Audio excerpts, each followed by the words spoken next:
Give me a minute. While the Russians are amassing men in the northeast corner of Ukraine, let's talk about what's happening in the southwest corner. Down here right now, here's Crimea. This is the Kherson Oblast. And then right in here is the village of Krynky. The village of Krynky has the distinction of being on the left bank or the east bank of the Dnipro, and solidly in Russia's hands, except for the village of Krynky, which for the last 6 months now, unabated 300 Ukrainian Marines, supported by a ton of artillerymen up on the right bank, have held the town of Krynky against literally thousands and thousands of Russian soldiers who just keep coming.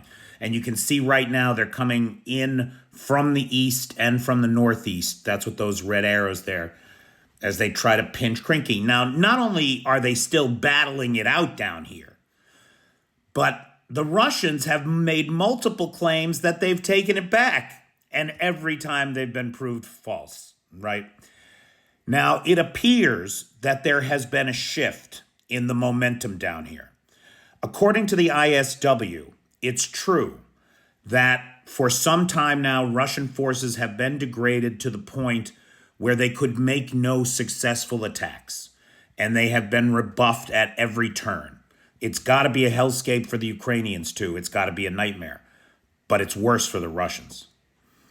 Now, according to the ISW, things may be changing. Now, look, there's no way that U.S. weapons have really gotten to the front line very much. However, let's switch to a satellite view. There's the town of Krynky. However, it is likely that because the U.S. weapons are on the way, the Ukrainians have unbridled their use of their own stocks. And what we have seen over the last 4 days is just one. These are all concentrations of Russian forces, all these red diamonds that you see. We have seen one after another, after another, after another of these force concentrations hit by a range of weapons. Ground-launched small-diameter bombs, which had been delivered to Ukraine some time ago in earlier packages of aid. And some more are included in the upcoming aid, but I think it's more likely that this is reserve stock than new stock that's just hit the front lines. So these ground-launched small-diameter bombs are just peppering these Russian positions. On top of that, there have been numerous hits confirmed for the first time in Ukraine of the French, what do they call this? Air-to-ground modulaire, armament air-sol modulaire, the Hammer. And these are glide bombs that can be 250 kilograms of payload. I think that's what the French are sending, 250 kilo, which is about a half a ton of explosives per bomb. And the French are sending 50 of these a month. And at least 3 of these pulverized 3 Russian command centers and drone operator facilities. So behind the lines, the Ukrainians are targeting drone operator positions, command and control positions, and ammo dumps.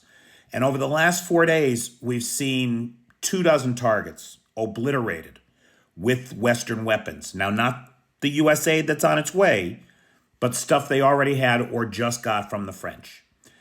This could signal a sea change in the momentum for the Ukrainians and help stabilize the front lines, pushing those Russians back to earlier positions.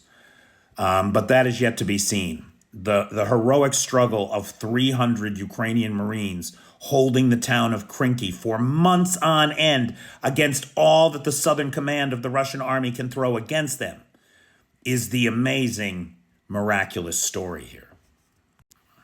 I want to thank Jules, who is a Patreon member. Jules joined the Patreon at the Dobrovicher level. And so every month I give a shout out, thank Jules for the support. And if you would like such a shout out in a video sponsorship, join the Patreon at the Dobrovicher level or higher. The link is in the bio. Thanks.